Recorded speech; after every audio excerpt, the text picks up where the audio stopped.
शुरुआत कर रहे हैं आज की एक सबसे बड़ी खबर के साथ। हर शख्स टीवी से चिपका है सिर्फ जानने के लिए यह क्या हो गया। 2000 का नोट बंद। अब 2000 का नोट अगर आपके पास है तो आप कैसे बदलाएंगे, कहां जाएंगे, कब जाएंगे, क्यों जाएंगे, किस वक्त जाएंगे और कहां बदला जा सकेगा, किस काउंटर पर, यह भी मैं आपको बताऊंगा। अगली तस्वीर दिखाइए।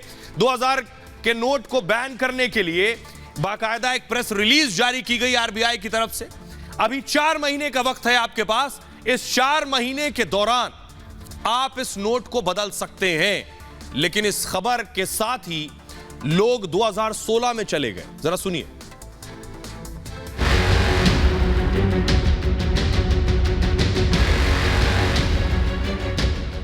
आज मध्यरात्रि यानी 8 नवंबर 2016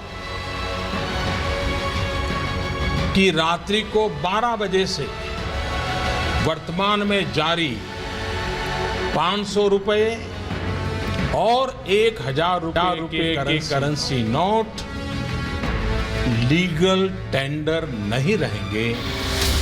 पीएम मोदी ने 8 नवंबर 2016 को नोटबंदी कर ब्लैक मनी पर सर्जिकल स्ट्राइक की थी। 500 और 1000 के नोट बंद कर दिए थे। अब 2000 के नोटों पर आरबीआई ने दूसरी सर्जिकल स्ट्राइक कर दी है।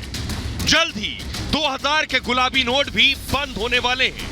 देश में अब तक का सबसे बड़ा नोट 2000 का ही था, जिसे बैन करने की मांग लंबे वक्त से उठ रही थी। आइए अब मैं आपको बताने जा रहा हूं कि अगर आपके पास नोट है, 2000 का नोट अगर आपके पास है तो आपको क्या करना है, कैसे ये नोट आप वापस करेंगे, यानी कैसे इस नोट को बदलेंगे। सीधे और सरल तरीके से मैं आपको बताने जा रहा हूं। आइए देखिए जरा, ये मैं आ गया हूं एक बैंक में। ये एसबीआई बैंक हो सकता है, यस बैंक हो सकता है, कोई भी देश का बैंक हो सकता है। आपको बैंक में आना है। बैंक में काउंटर है, काउंटर तक आना है। इतने नोट तो नहीं होंगे, लेकिन जितने भी हैं 20-20 हजार के, वो आप एक बार में लेकर आएंगे बदलने के लिए। 2000 का नोट आरबीआई ने बंद कर दिया है, लेकिन आपको घबराने की जरूरत नहीं है, परेशान होने की जरूरत नहीं है। 4 महीने के अंदर आप नोट बदल सकते हैं। लगभग 4 महीने का वक्त है आपके पास। बैंक में जाइए और नोट को बदल लीजिए। देश के किसी भी बैंक से आप 2000 का नोट बदल सकते हैं। जरूरी नहीं है कि अपने बैंक की ब्रांच में जाएं, किसी भी बैंक में, घर के नजदीक भी कोई बैंक है, वहां जाकर आप 2000 के नोट बदल सकते हैं। बैंक में कैश बदलने के लिए अलग काउंटर भी होगा। डेट जान लीजिए, कौन सी तारीख से शुरू हो रहा है और कब तक आप नोट बदल सकते हैं। 23 मई, जी हां, 23 मई से नोट बदलने की शुरुआत होगी और 30 सितंबर तक आप नोट बदल सकते हैं। बेहतर यह होगा कि बहुत ज्यादा लेट ना करें। जब वक्त हो आपके पास, सहूलियत हो, तब आप नोट बदल लें। एक बार में केवल 20,000 के नोट बदल सकते हैं। जी हां, शर्त है, शर्त यह है कि आप एक बार में 2-2 हजार के 10 नोट ही बदल सकते हैं, यानी 20,000 रुपए एक बार में। देख रहे हैं आप, एक बार में 10 नोट 2-2 हजार के। 1 अक्टूबर से 2000 के नोट बेकार हो जाएंगे, यानी 30 सितंबर की मियाद है। 30 सितंबर से पहले पहले आप 2000 का नोट बदलवा लें। नहीं बदलवाया तो 1 अक्टूबर से फिर उसकी कोई कीमत नहीं रह जाएगी। 500 और 1000 के नोट बंद हुए, उसके बाद 2000 का नोट चलन में आया। 2016 में 2000 का नोट मार्केट में आया था। आरबीआई ने 2019 में ही, जी हां, आपको जानकर ताज्जुब होगा कि 2019 में ही 2000 रुपए के नोट की छपाई बंद हो चुकी है। 2019 से ही नहीं छप रहा है, लेकिन अब 4 महीने बाद 1 अक्टूबर तक पूरी तरह बंद हो जाएगा। लेकिन जैसे ही लोगों को पता चला, लोगों के लिए एक शॉकिंग न्यूज थी। लोगों से हमने बात की, जब उन्हें बताया कि 2000 का नोट बंद हो रहा है, तो लोगों ने क्या कहा, सुनिए जरा। यही कारण है कि न तो व्यापारी दे रहे हैं, न कोई पर्यटक दे रहे हैं। आपको 2000 का नोट तो समझ में आता है कि ये कहीं न कहीं काले नोटों का, 2000 के नोट जो है वो काले धन के रूप में एकत्रित किए जा रहे हैं। तो सरकार का ये निर्णय हो सकता है उस रूप में अगर देखें तो सही। जीएसटी को चोरी कर रहे हैं, जो कर चोरी कर रहे हैं, जो सरकार को उसके साथ देश के आम आदमी के जो प्रति आए हैं उनको बाधा पहुंचा रहे हैं, उनके लिए मोदी सरकार का निर्णय ऐतिहासिक है। आम आदमी को फर्क नहीं पड़ेगा क्योंकि मैं तो बैंक में भी देखा तो बैंक में भी अवेलेबल नहीं था 2000 नोट। अच्छा, तो आम जनता के पास तो छोड़िए। क्योंकि क्या है ना, 2000 का नोट जैसे सभी लोग जानते हैं कि बहुत समय से किसी ने देखा नहीं है, तो यानी कहीं तो है वो नोट, और जहां दबा हुआ है वहां से निकलना बहुत ज्यादा जरूरी है। और आम जनता के पास 2000 का नोट आता है ना अगर, तो वो कंफ्यूज हो जाता है कि इसको खुले कैसे कराए, क्योंकि लोग लेने से डर रहे हैं। तो आम जनता के हिसाब से तो बहुत अच्छा है कि 2000 का नोट बंद हो जाना चाहिए।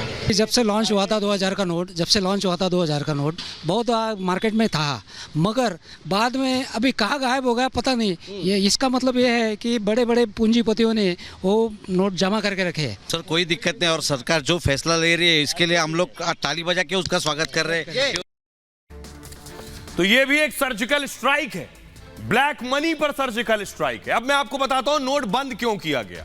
बहुत से लोगों के पास 20,000 रुपए नहीं भी होंगे ये बदलने के लिए, 2-2 हजार का नोट बहुत से लोगों के पास नहीं, क्योंकि लोग अब डिजिटल पेमेंट करते हैं। बदलने के पीछे वजह है काला धन। ये जो आप देख रहे हैं एक बड़ी वजह है। रेड्स हो रही थी तो ज्यादातर रेड्स में 2-2 हजार के नोट निकल रहे थे। ये गुलाबी नोट ही मिल रहे थे जहां रेड हो। अलग अलग जगहों की है जो तस्वीर मैं आपको दिखा रहा हूं, ये बंगाल में पार्थ चटर्जी की रेड हुई तो इसी तरह के नोट निकले थे। तो आखिर ब्लैक मनी लोग 2-2 हजार रुपए के रूप में रख रहे थे। अगली तस्वीर दिखाई, ये देख रहे हैं, एनफोर्समेंट डायरेक्टरेट हफ्ते में 3 बार रेड कर रही थी तो ऐसे नोट मिल रहे थे। और देखिए सब 2-2 हजार के हैं। जितना बड़ा नोट काला धन जमा करने में उतनी सहूलियत, इसलिए 2000 बंद कर दिया गया। अगली तस्वीर दिखाई जरा, ये देख रहे हैं लाखों करोड़ रुपया अब तक अलग अलग एजेंसीज ने काला धन रिकवर किया है। अब मैं आपको बताता हूं इसके जरिए जो ब्लैक मनी बची थी, इससे पहले 500 और 1000 के नोट बंद किए गए, कहा गया कि ब्लैक मनी खत्म हो जाएगी, उसके बावजूद 2000 का नोट आ गया जो और बड़ा नोट था। कोशिश यह है कि 2000 के नोट के जरिए जो ब्लैक मनी जमा हुई उसे खत्म कर दिया जाए। तो अब 2000 का नोट इस तरह से बांधकर लपेटकर ताला लगा दिया जाएगा और बंद। रिजर्व बैंक ऑफ इंडिया में 2000 के नोट से काला धन जमा हो रहा था। एक बात, 2016 में केंद्र सरकार ने नोटबंदी लागू की और उस वक्त आपको बताऊं 1,30,000 करोड़ काला धन बाहर आया। नोटबंदी के वक्त 500 और 2000 के नए नोट आ गए मार्केट में। 2016 से अब तक 6,849 करोड़ करेंसी नोट छापे गए। अब उसके बाद देखिए हुआ क्या, 6,000 से ज्यादा करेंसी नोट छापे गए, 1,680 करोड़ से ज्यादा करेंसी नोट गायब हो गए। यानी सरकार को समझ आ गया कि हमने 6,000 करोड़ से ज्यादा करेंसी नोट छापे, लेकिन 150 करोड़, लगभग 1,500 करोड़ गायब हो गए। यानी लोगों ने काला धन फिर से जमा कर लिया। इन गायब नोटों की कीमत 9 लाख करोड़ से ज्यादा बताई जा रही। इस रकम का बड़ा हिस्सा काला धन भी हो सकता है। सारा पैसा काला धन ऐसा जरूरी नहीं, लेकिन जो 2-2 हजार के नोट जमा जिन लोगों ने कर रखे हैं उनमें बहुत सा काला धन भी है। इसलिए 2000 के करोड़ों नोट जमा कर लिए गए ब्लैक मनी के तौर पर। 2022 में उत्तर प्रदेश में आपको याद होगा इत्र कारोबारी के यहां रेड पड़ी और 2-2 हजार के नोट निकले, 500 के भी कुछ नोट थे, इसी तरह काले धन के रूप में मिले। बंगाल में पार्थ चटर्जी के करीबियों के यहां रेड पड़ी थी और वहां से भी 2-2 हजार के नोट बरामद हुए थे, वो भी काला धन था। यह कदम काला धन बाहर लाने के लिए उठाया गया। आरबीआई ने 9 लाख करोड़ से ज्यादा गायब होने की जानकारी अब चाहती है कि यह पैसा गया कहां है। भ्रष्टाचारी काले धन की जानकारी के लिए मजबूर हो जाएंगे, बाहर आएंगे, बैंक जाएंगे पैसा बदलवाने, या फिर उनका करोड़ों का काला धन किसी काम का नहीं रहेगा। यह है तैयारी। अब आइए मैं आपको सुनवाऊंगा, आप भी जानना चाह रहे हैं और सुनना चाह रहे हैं। आम आदमी को आपने सुन लिया, अर्थशास्त्री क्या कह रहे हैं, जो देश की इकोनॉमी को बेहतर समझते हैं, उन्हें सुनिए जरा, वो क्या कह रहे हैं इस कदम पर। जो भी एरियाज है जहाँ पे ब्लैक मनी जनरेट होता है उसको जो है कंट्रोल करने के लिए, और गवर्नमेंट इसमें कई हद तक जो है सक्सेसफुल भी हुई है। एक एरिया जिसके अंदर गवर्नमेंट ने पाया कि उनको बहुत मुश्किल आ रही है कंट्रोल करने के लिए ब्लैक मनी का जो जनरेशन है, वो है एक फील्ड रियल एस्टेट की। इस फील्ड के अंदर हम आज भी देख रहे हैं कि काफ़ी पैसा जो है वो कैश के अंदर यूज़ हो रहा है और उसके अंदर 2000 रुपए के जो नोट हैं वो सबसे ज़्यादा जो है सर्कुलेशन में रहते हैं। कैश की जो ट्रांजैक्शन है उसको गवर्नमेंट जो है कंट्रोल करना चाहती है। तो मेरा ये मानना है कि ये एक सही डायरेक्शन में स्टेप लिया गया है। लोगों को असुविधा का सवाल है। मेरा ये मानना है कि हम देखेंगे गवर्नमेंट पूरे ऐसे अप्रोप्रिएट स्टेप्स लेगी कि जिससे एक कॉमन आदमी को जो है कोई भी तकलीफ जो है वो ना हो और टाइम बाउंड मैनर में ये एक्सरसाइज उनकी पूरी हो। और आइए अब आपको बताता हूं, जैसे ही ये खबर आई कि 2000 का नोट बदलवा लीजिए 1 अक्टूबर के बाद किसी काम का नहीं, सियासतदान, अब ब्लैक मनी पर दूसरी सर्जिकल स्ट्राइक हुई तो सियासतदान परेशान हो गए। हमारे जयराम रमेश लिख रहे हैं, हमारे स्वयंभू विश्व गुरु की खासियत है पहले एक्शन लो बाद में विचार करो। उस विनाशकारी तुगलकी फरमान के बाद धूमधाम से 2000 रुपए के नोट पेश किए गए। अब 8 नवंबर 2016 का फरमान वापस लिया जा रहा है। जयराम रमेश ये भूल गए कि 8 नवंबर 2016 को नए नोट पेश नहीं किए गए थे, पुराने नोट बंद किए गए थे। सौरभ भारद्वाज आम आदमी पार्टी सरकार में मंत्री, वो कह रहे हैं पीएम ने नोटबंदी कर नए नोट का चलन शुरू कर दिया। जब मोदी ने ऐसा किया तो लोगों की जान गई, लोगों का व्यापार चौपट हो गया, भ्रष्टाचार आतंकवाद खत्म करने में कोई मदद नहीं हुई। तहसीन पूनावाला कांग्रेस के नेता लिख रहे हैं 2000 के रुपए का नोट 30 सितंबर के बाद भी लीगल टेंडर रहेगा तो आरबीआई ने इसे क्यों वापस ले लिया? 30 सितंबर के बाद लीगल टेंडर नहीं, 1 अक्टूबर तक चलेगा। अब आइए सुनिए जरा सियासतदान क्या कह रहे हैं। ये हिला देने वाली खबर सुनने के बाद उन्हें लग रहा है कि फिर एक मास्टर स्ट्रोक, वो कल शपथ की तैयारी कर रहे थे। सुनिए जरा। तो ये जो कदम उठाया है, मुझे नहीं पता कि इसका क्या फायदा है, क्या नुकसान है, मगर मैं आशा करता हूं कि एक्सपर्ट्स की ओपिनियन पे सरकार काम कर रही होगी। ये कोई जो है नी जर्क रिएक्शन नहीं होगा। अब आज से 2000 की नोट बैंक अपनी तरफ से किसी को नहीं देगी। इसका मतलब 2000 की नोट को धीरे धीरे वापस ले लिया जाएगा और आने वाले कुछ महीनों के बाद 2000 की नोट पूरी तरीके बंद हो जाएगी। बहुत ही लैंडमार्क स्टेप है भ्रष्टाचार को खत्म करने में। यूरोप और अमेरिका में भ्रष्टाचार इसलिए कम है क्योंकि वहां पे मैक्सिमम करेंसी 100 है। ये फिक्स है कि जितनी बड़ी नोट होती है उतना ज्यादा कालाधन होता है, जितनी बड़ी नोट होती है उतना ज्यादा भ्रष्टाचार होता है, जितनी बड़ी नोट होती है उतना ज्यादा हवाला होता है। तो इसलिए इस 2000 की नोट को कंट्रोल करने के लिए मैं प्रधानमंत्री जी का धन्यवाद देता हूं कि देश की जनता अब सड़कों लाइनों में लगेगी, फिर इस नोट को वो बंद करेंगे, वो सड़कों वो बैंकों में जाएंगे, लाइनों में लगेंगे। इतनी भीषण गर्मी के अंदर सरकार को वो नोट वापस देंगे, फिर लाइनों में लग के वापस लेंगे। मुझे बताइए, ये 2000 का नोट इसी सरकार ने शुरू किया था नोटबंदी करके, तो आज इसमें क्या तंगी होगी जो आज ये बदलना चाहते हैं? ये जनता को, मैं कहता हूं कि जनता का ध्यान असल मुद्दों से हटाना चाहते हैं। आइए आगे आपको बताऊंगा कि दुनिया में बड़े बड़े देशों में जो करेंसी नोट है वो कम से कम है, लेकिन अब मैं आपको बता रहा हूं ये जो 2000 रुपए के नोट बंद किए गए या इससे पहले जो 500 और 1000 का नोट बंद किया गया था वो कहां गया, उसका क्या होता है? ये जो 2000 का नोट बंद किया जाएगा जो हजारों में छपा था उसका क्या होगा? देखिए ये कुछ ऐसा होता है, पुराने नोटों को नियमों के मुताबिक नष्ट कर देते हैं। इस प्रक्रिया को CVPS कहते हैं और CVPS मतलब करेंसी वेरिफिकेशन प्रोसेसिंग सिस्टम। नोटों को काट कर छोटा कर दिया जाता है, छोटे छोटे टुकड़ों को ब्रिकेट कहते हैं। छोटे छोटे टुकड़ों को कंप्रेस करके ईंट की शक्ल दे दी जाती है और ईंटों से फाइल कवर, कार्डबोर्ड जैसी चीजें बना दी जाती हैं। नोटबंदी के 500 और 1000 के लगभग 15 लाख करोड़ रुपए जमा हुए थे, इससे ज्यादा ही जमा हुए थे। इन नोटों को इसी प्रक्रिया के तहत नष्ट कर दिया गया। अब 2000 के जमा नोटों को इसी तरह से नष्ट किया जाएगा। यह आरबीआई की प्रक्रिया का हिस्सा है। जो नोट पुराने हो जाते हैं, बंद कर दिए जाते हैं, उन्हें नष्ट कर दिया जाता है। आइए अब मैं आपको बताता हूं, दुनिया के बड़े बड़े देश, बहुत कम मुल्क हैं जहां पर करेंसी बहुत बड़ी है, वरना ज्यादातर देश ब्लैक मनी रोकने के लिए छोटी करेंसी ही रखते हैं। सबसे पहले अमेरिका में सबसे बड़ी करेंसी अगर कुछ है तो वो $100 है। दूसरा है चीन। चीन में भी ब्लैक मनी रोकने के लिए सबसे बड़ी करेंसी कौन सी है? 100 युआन। तीसरा देश देखिए, जर्मनी में 100, 200, 500 यूरो हैं और यूरो 200 और यूरो 500 का इस्तेमाल कम है, यानी 100 यूरो का इस्तेमाल ही जर्मनी में ज्यादा है। अब बात करिए रूस की। रूस में 5000 रूबल्स है, बड़ी करेंसी है। जापान में 10,000 येन है करेंसी के रूप में, और सिंगापुर में भी 10,000 सिंग डॉलर है। बताने का मकसद यह है कि ज्यादातर देश ब्लैक मनी कम रहे, कैश में कम रहे, इसलिए छोटा नोट रखते हैं। तो 2000 का नोट जो बंद किया गया, मकसद यह है कि काला धन जमा ना होने पाए।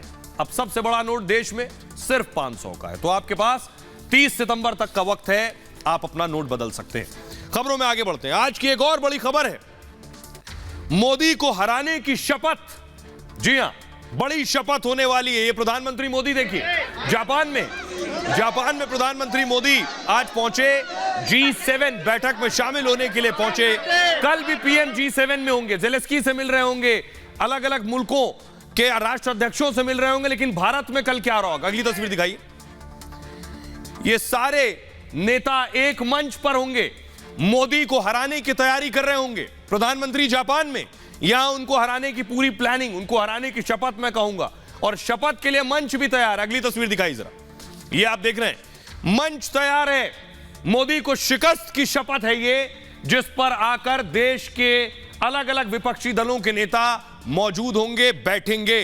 तो सवाल सभी के जहन में यह है कि ये सारे दल कर्नाटक जीत के बाद सब उत्साहित हैं, सबको कांग्रेस में बहुत ऊर्जा नजर आ रही है। मोदी को हराने का कुछ जादू मिल गया है या कुछ मैजिक कांग्रेस के हाथ में आ गया है, ऐसा लग रहा है विरोधियों को। क्या सब मिलकर मोदी को हरा लेंगे? रिपोर्ट देखिए।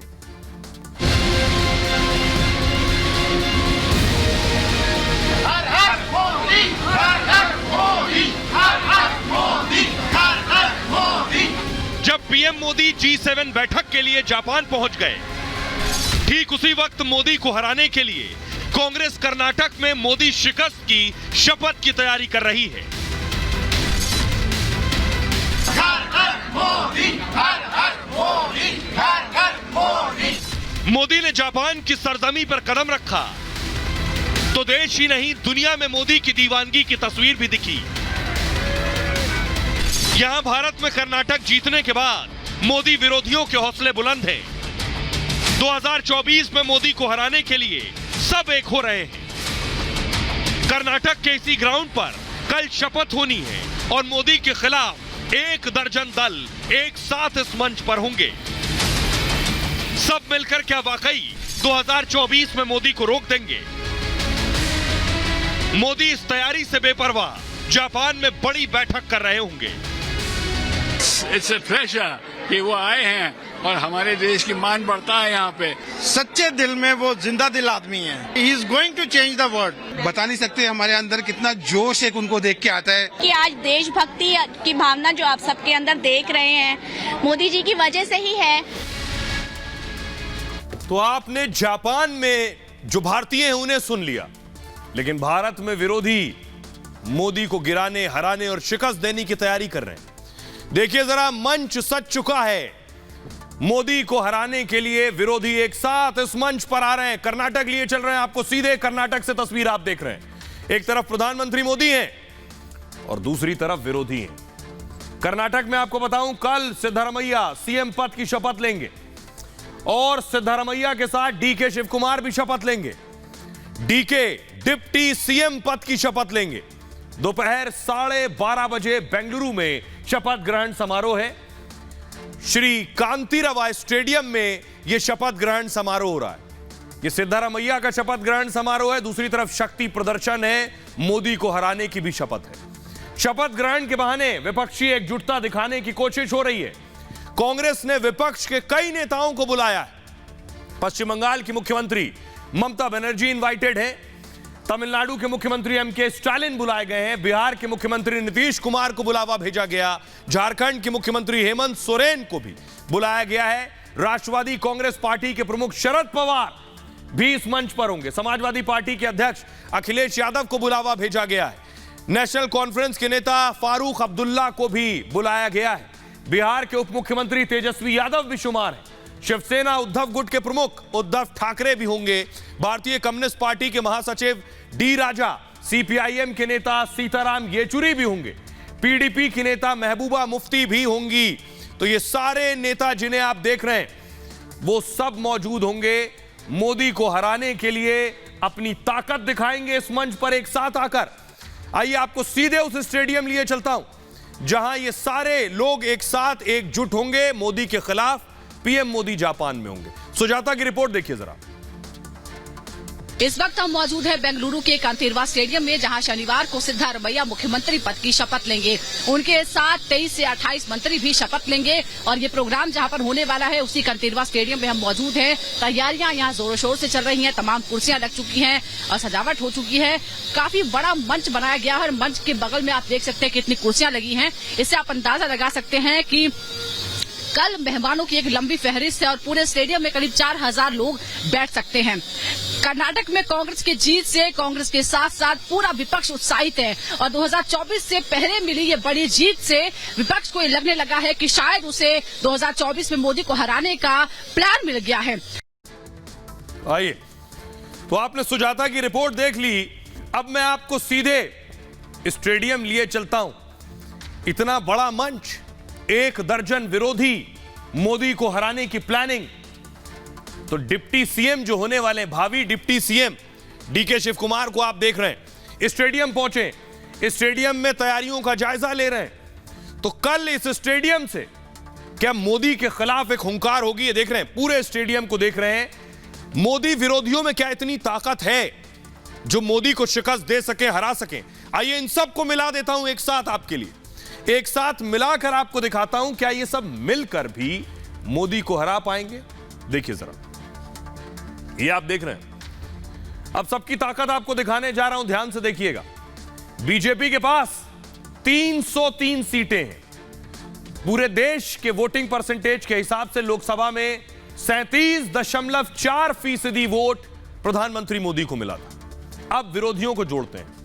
कांग्रेस की 52 सीट, डीएमके की 24, टीएमसी की 22, वाईएसआर की 22, शिवसेना की 18 सीट, जेडीयू की 16 सीट, बीजेडी की 12 सीट, 10 सीट बीएसपी की, बीआरएस की 9 सीट, एनसीपी की 5 सीट।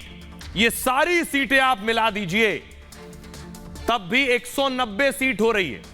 बीजेपी की 303 सीट, इन सब की मिलाकर 190 सीट। लेकिन मत प्रतिशत में, वोटिंग परसेंटेज में बाजी पलट जाती है।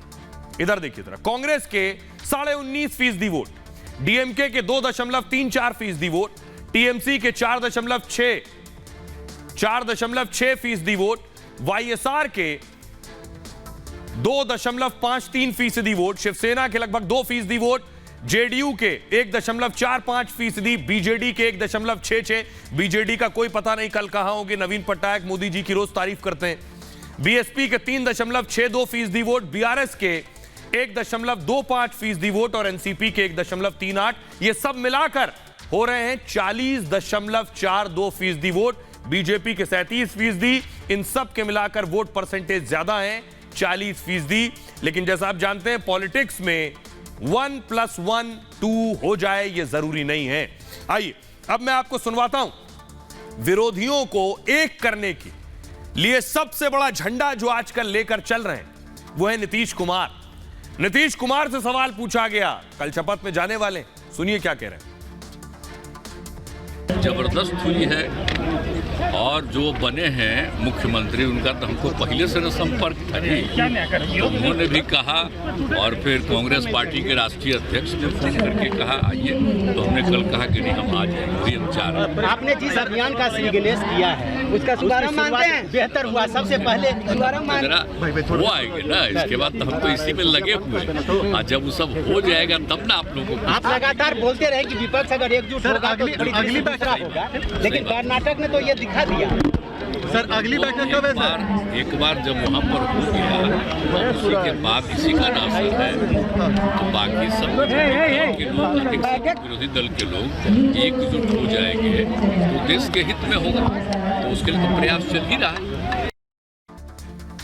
ये साल चल रहा है 2023, सब एक साथ आ रहे हैं 2023 में, 24 में मोदी को हराने के लिए।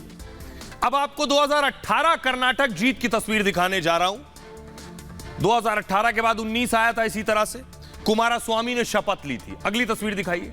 2018 में भी ये सब एक साथ आए थे कर्नाटक में, देख रहे हैं लाइन से, सोनिया गांधी, मायावती, राहुल गांधी, येचुरी साहब, कुमारस्वामी और तेजस्वी, अखिलेश, ये सब साथ आ चुके हैं 2018 में।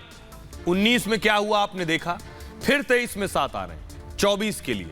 अगली तस्वीर दिखाइए जरा। लेकिन मैं अब आपको बताऊं, ये सारे साथ नजर बेशक आ रहे हो आपको, लेकिन साथ होकर भी क्या साथ साथ लड़ेंगे भी?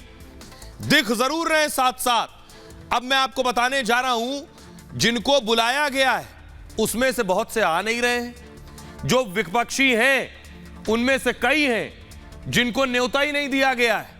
यहां भी अहंकार हावी है। अब मैं आपको बताता हूं, ये जो लिस्ट आप देख रहे हैं राहुल गांधी के बगल में जितने लोग खड़े हैं, ये सब विपक्षी नेता हैं। इन सब को न्योता तक नहीं भेजा गया। अब सोचिए ऐसे कैसे मोदी से लड़ेंगे। कर्नाटक सीएम शपथ से पहले विपक्ष में ही फूट हो गई। विपक्ष के कई चेहरे को इनवाइट नहीं किया गया। सबसे पहले मायावती नॉट इनवाइटेड। मायावती को कांग्रेस की तरफ से न्योता तक नहीं मिला। 2022 विधानसभा चुनाव से ही कांग्रेस माया से नाराज चल रही। कांग्रेस ने माया पर बीजेपी को लाभ पहुंचाने का आरोप लगाया था। माया ने राजस्थान में राष्ट्रपति शासन की मांग कर दी थी। सरकार कांग्रेस की है तो बात चुप गई। अगला नाम है केजरीवाल का। विपक्षी एकता के ये भी झंडा बरदार है नीतीश कुमार के साथ और अलग अलग जगह दिखाई दिए। दिल्ली के सीएम केजरीवाल को भी बुलावा नहीं भेजा गया। आम आदमी पार्टी ने कई राज्यों में कांग्रेस के खिलाफ चुनाव लड़ा। यह बात बहुत चुप गई और दिल्ली में कांग्रेस को खत्म करने की बड़ी भूमिका केजरीवाल ने निभाई। इसलिए इस कदर दूध जला है कि छाछ फूकना छोड़िए छूने को भी नहीं तैयार। अगला नाम है नवीन पटनायक का। इनको भी नहीं बुलाया गया। ओडिशा के मुख्यमंत्री हैं नवीन पटनायक, कोई इनविटेशन नहीं। कई मुद्दों पर पटनायक बीजेपी का समर्थन करते हैं। एक और नाम केरल के मुख्यमंत्री पिनराई विजयन को भी न्योता नहीं दिया गया। केरल में कांग्रेस की सीधी लड़ाई विजयन से ही है। अगला नाम है आंध्र प्रदेश के सीएम जगन मोहन। इनको भी नहीं बुलाया गया शपथ में। जगन मोहन कई मुद्दों पर बीजेपी के साथ खड़े दिखे हैं। एक और नाम है केसीआर। ये भी सेक्युलरिज्म के झंडा बरदार हैं। तेलंगाना के सीएम केसीआर भी कर्नाटक नहीं जाएंगे। तेलंगाना में कांग्रेस की सीधी टक्कर केसीआर से है। अब अगला नाम लीजिए ममता बनर्जी। विपक्ष का बड़ा चेहरा है, लेकिन ममता बनर्जी को न्योता तो मिला लेकिन वो जाएंगी नहीं। ममता के प्रतिनिधि शपथ ग्रहण समारोह में जाएंगे। ममता ने पहले से तय कार्यक्रम का हवाला दिया है कि वो नहीं जा पाएंगे। अगला नाम देखिए जरा। अखिलेश यादव भी खड़े होने को तैयार नहीं साथ में। ममता के साथ अखिलेश भी नहीं जाने वाले। कांग्रेस अध्यक्ष खड़गे ने अखिलेश को बाकायदा फोन किया कि आ जाओ भाई। अखिलेश ने कहा हमारे पहले से कार्यक्रम है इसलिए हम भी नहीं आएंगे। मतलब विपक्ष के कई बड़े चेहरे शपथ में मौजूद नहीं होंगे। तो आखिर ऐसे कैसे मोदी जी हारेंगे जब ये सब एक साथ आने को तैयार नहीं। साथ आते हैं, हाथ मिलाते हैं, लेकिन इनके दिल नहीं मिल पाते हैं। ये बात देश भी समझ रहा है। जरा सुनिए देश के लोग क्या कह रहे हैं। पूरा विपक्ष जुड़ जाए, पूरी दुनिया एक हो जाए, लेकिन मोदी मोदी ही रहेगा, भाजपा भाजपा ही रहेगी। और सेंट्रल में कैबिनेट में तो मोदी जी पक्का हैं, उसकी गारंटी पे। 2019 के चुनाव में भी विपक्ष एकजुट हुआ था लेकिन नाकाम रहा। जब शेर जंगल में जाता है तो गीदड़ों का झुंड आ जाता है उसका शिकार करने के लिए, लेकिन कर नहीं पाता। मोदी जी को तो नहीं हरा सकते, मगर फिर भी लगभग ये है कि 50-50 रहेगा। यहाँ तक चांस रहेंगे कि फाइट तो मिलेगी मोदी जी को, बट ये कि उनको हरा नहीं सकते। देश का विपक्ष वहाँ पे शपथ ग्रहण समारोह में जा रहा है और ये संदेश देने का काम कर रहा है कि पूरे देश के भ्रष्टाचारी एक होकर के मोदी जी के खिलाफ काम करेंगे। इसका कोई असर होने वाला नहीं है। विपक्ष के नेता चाहे जितने भी एक हो जाए, मोदी जी की बढ़ती लोकप्रियता को अब इनके लिए द्वारा रोक पाना बहुत ही मुश्किल है। एक बार पुनः ये लोग देश में भ्रष्टाचार फैलाने की नीयत से सारा पूरे देश के विपक्षी भ्रष्टाचारी दलों के नेता एक होकर मोदी जी से लड़ने का प्रयास कर रहे हैं। इसी योजना के तहत ये लोग कर्नाटक के चुनाव में, कर्नाटक के शपथ ग्रहण समारोह में सभी लोग जा रहे हैं। अब सोचिए जरा कि आखिर कौन कौन जा रहा है, कौन कौन नहीं जा रहा है। ये 2018 की तस्वीर है। मोदी को हराने के लिए 5 साल पहले ऐसे ही सब एक आए थे इसी मंच पर कर्नाटक के। अखिलेश दिख रहे हैं, 2018 में थे, 23 में वहां नहीं होंगे। चंद्रबाबू नायडू दिख रहे हैं, 2018 में वहां थे, अब एनडीए के साथ होंगे। अगली तस्वीर दिखाई जरा। अब ये देख रहे हैं, ये जो जुगलबंदी आपने देखी थी, सोनिया गांधी, ममता बनर्जी, मायावती, ये सब एक मंच पर थे। इस बार शायद सिर्फ सोनिया गांधी होंगी। मायावती को बुलाया नहीं गया है और ममता बनर्जी जा नहीं रही हैं। तो अब कैसे विपक्षी एकता होगी, अब आपको बताता हूं जरा। बेशक सब कह लें आओ साथ मिलकर मोदी को हराएंगे, लेकिन ये साथ मिलने को ही तैयार नहीं है। उदाहरण दे रहा हूं आपको, बंगाल लिए चलता हूं। बंगाल की सूरत हाल देखिए जरा। ये बंगाल का हावड़ा ब्रिज है। बंगाल में चुनाव हुए 2019 में, 42 सीट है बंगाल में। क्या हुआ, ये सब क्या मिलकर लड़ पाए थे? आप देख रहे हैं, ये जो ग्राफिक्स मैं आपको दिखा रहा हूं, टीएमसी के 22 सीटें जीती थी। ये ग्राफिक्स मिस्टेक है, 22 सीट टीएमसी ने जीती, कांग्रेस ने 2 सीट जीती थी और लेफ्ट को 0 मिला था। बीजेपी ने 18 सीट जीती। तो बंगाल में भी ये सब मिलकर नहीं लड़ पाए थे। अब मैं आपको सुनवाने जा रहा हूं, कर्नाटक में जब रिजल्ट आया, कांग्रेस जीत गई, तो विरोधियों को लगा कि कोई चमत्कार हो गया। ममता बनर्जी ने कहा कि हम मिलकर लड़ सकते हैं या कांग्रेस को आगे आना चाहिए, मिलकर लड़ने के बारे में बातचीत करनी चाहिए। फौरन कांग्रेस के नेता अधीर रंजन चौधरी ने इशारों इशारों में साफ कर दिया कि ममता का साथ चाहिए भी या नहीं चाहिए। सुनिए।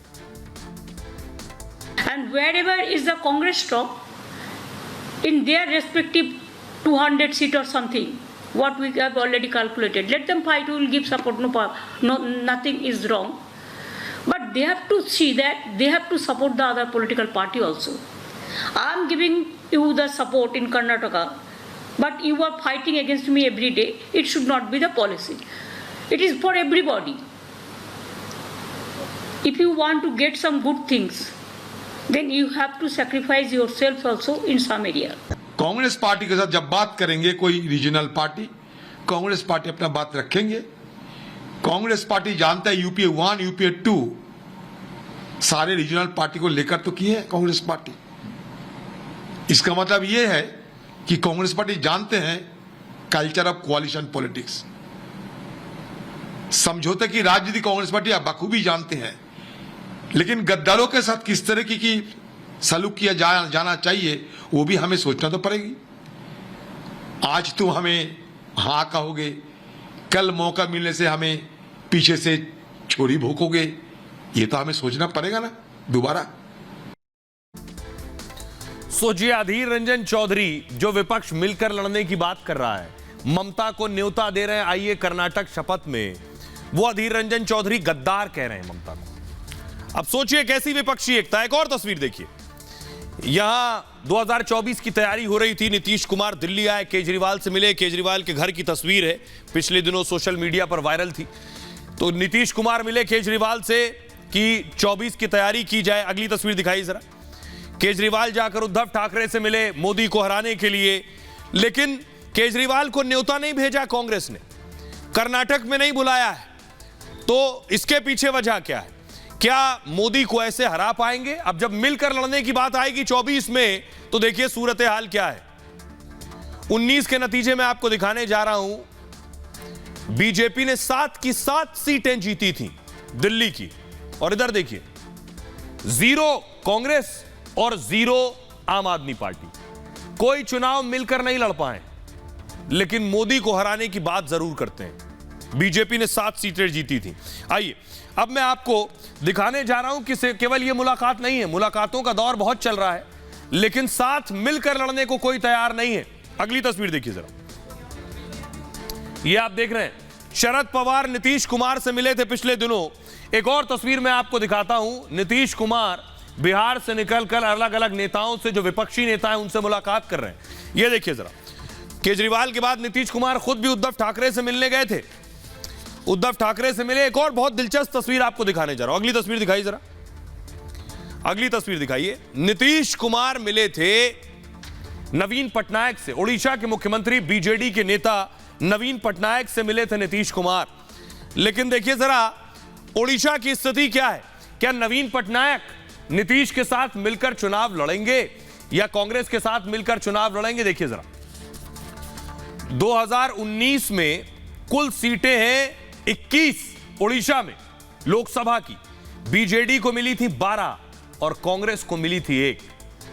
नीतीश बेशक मिलने लेकिन विपक्ष को नहीं जोड़ पाए। बीजेपी को मिली थी 8 सीटें। नीतीश कुमार तो मिल लिए जाकर नवीन पटनायक से। आइए अब आपको दिखाता हूं मैं, नवीन पटनायक से नीतीश मिले और कुछ दिन बाद यह तस्वीर आई। देखिए, बाजी पलट गई। नवीन पटनायक प्रधानमंत्री से मिले जाकर। तो सवाल यह है कि मोदी को विपक्ष आखिर रोकेगा कैसे? अब मैं आपको दिखाने जा रहा हूं हर राज्य के हालात। ये बेशक कल मंच पर एक साथ आ जाएं, इनके हाथ बेशक मिल जाएं, लेकिन गले नहीं मिलने वाले हैं। ये मैं क्यों कह रहा हूं? सबसे पहले उत्तर प्रदेश से ही बात कर लेते हैं।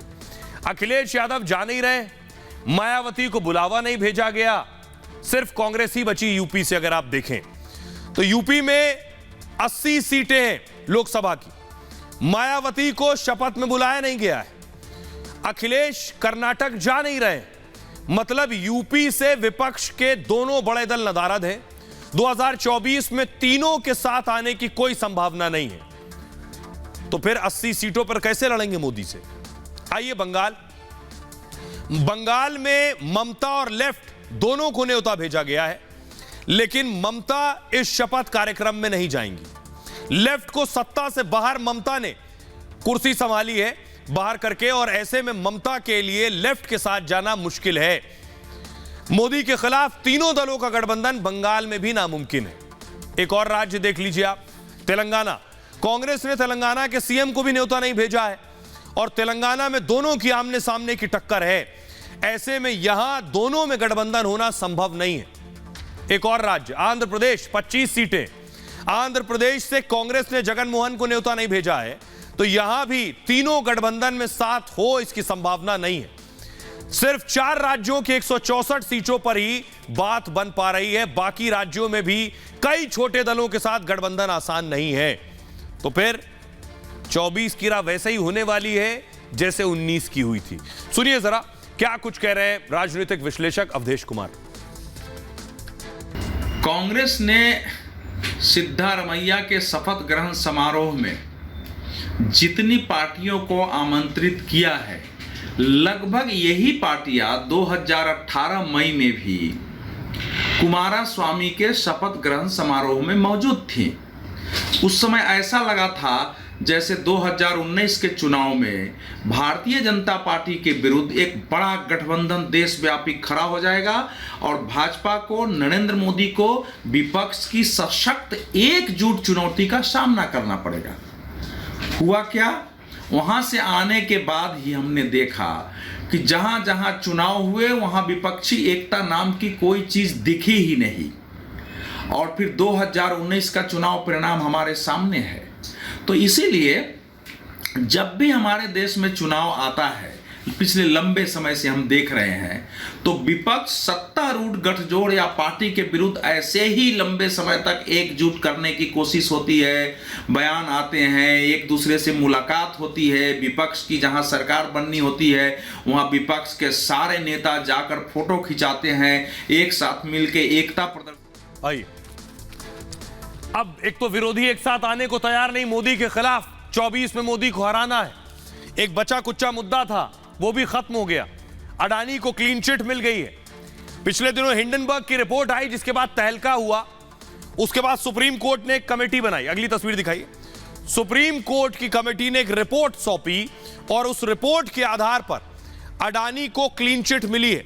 आइए मैं आपको दिखाता हूं कि अडानी को क्लीन चिट मिलना, यानी विरोधी जो इंतजार में थे कि 19 में रफाल के मुद्दे पर चुनाव लड़ लिया, इस बार अडानी पर लड़ लेंगे, तो ऐसा होता दिख नहीं रहा है। ये मैं क्यों कह रहा हूं?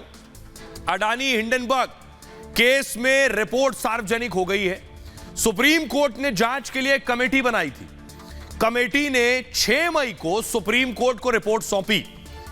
पहली नजर में नियमों का उल्लंघन नहीं पाया गया है, कमेटी की रिपोर्ट ये कहती है। कंपनी के शेयरों के दाम बढ़ाने में कोई हेराफेरी नहीं हुई है। शेयर बाजार के नियमों के मुताबिक काम कर रही थी कंपनी। अडानी समूह ने सभी लाभकारी समूह की जानकारी दी है। हिंडनबर्ग ने 24 जनवरी 2023 को रिपोर्ट सौंपी थी, रिपोर्ट बनाई थी एक। अडानी की कंपनियों के शेयरों में हेराफेरी का आरोप लगाया था। हिंडनबर्ग ने मनी लॉन्ड्रिंग का भी आरोप लगाया था। रिपोर्ट के बाद अडानी के शेयर तेजी से नीचे गए थे। उस वक्त कमेटी की रिपोर्ट में अडानी के प्रयासों का जिक्र है और बाजार को स्थिर करने के लिए अडानी ग्रुप ने कोशिश की है। धीरे धीरे बाजार के साथ अडानी के शेयर स्थिर हो गए हैं। कमेटी की रिपोर्ट के बावजूद सेबी की जांच अभी जारी रहेगी। तो यह अच्छी खबर अडानी के लिए भी और मोदी विरोधियों के लिए बुरी खबर। सुनिए जरा मुकुल रोहतगी क्या कह रहे हैं और महेश अग्रवाल क्या कह रहे हैं। अडानी ने हमेशा ये मेंटेन किया है कि हिंडनबर्ग रिपोर्ट जो है वो खुद ही मोटिवेटेड है।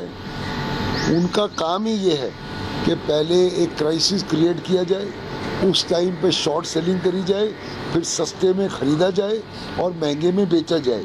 ये हिंडनबर्ग का काम है और ऑब्वियसली हिंडनबर्ग से या जान के या बगैर जाने ये रिपोर्ट हिंडनबर्ग की जो आने वाली थी वो कहीं ना कहीं लीक हुई है। लोगों ने इसका अनऑथराइज्ड फ़ायदा उठाया है, लेकिन इस फायदे से अडानी का कोई कंसर्न नहीं है। ये भी एक क्लियर फैक्ट है। एक हिंडनबर्ग ने मार्केट के साथ खेला है, पब्लिक सेंटीमेंट के साथ खेला है और इंडियन इन्वेस्टर्स के पैसे के साथ खेला है। रिपोर्ट में ये लिखा है कि कोई साजिश थी, देयर वाज अ साजिश। रिपोर्ट के पीछे एक इंटेंशन थी प्रॉफिट बनाने की, किसी और के लॉस करने की। आज की डेट में इस रिपोर्ट के हिसाब से ना अडानी ग्रुप की कोई गलती पाई गई, ना उनके किसी इन्वेस्टर। और आइए अब आपको जल्दी से बताते हैं कि यह रिपोर्ट जैसे ही आई, अडानी के शेयर देखिए रॉकेट की तरह उड़ान भरने लगे। अडानी के विलमार 6.80% बढ़कर बंद हुए। मूव कीजिए से आगे। अडानी ट्रांसमिशन 5% इजाफे के साथ बंद हुआ और अडानी पावर में भी 5% की बढ़ोतरी देखने को मिली। अडानी ग्रीन में भी 5% का इजाफा हुआ। अडानी के सारे शेयर बढ़कर आज बंद हुए हैं। अडानी इंटरप्राइजेज में 3.60% का उछाल था। अडानी पोर्ट्स में भी 3.52% का उछाल देखा गया है। अडानी के शेयर भी आज तेजी से भागे। बहरहाल ये भारत की बात है में इतना ही। आप अपना बहुत ख्याल रखिए। एक छोटे से ब्रेक के लिए रुक रहे हैं, लौट रहे हैं कुछ और बड़ी खबरों के साथ।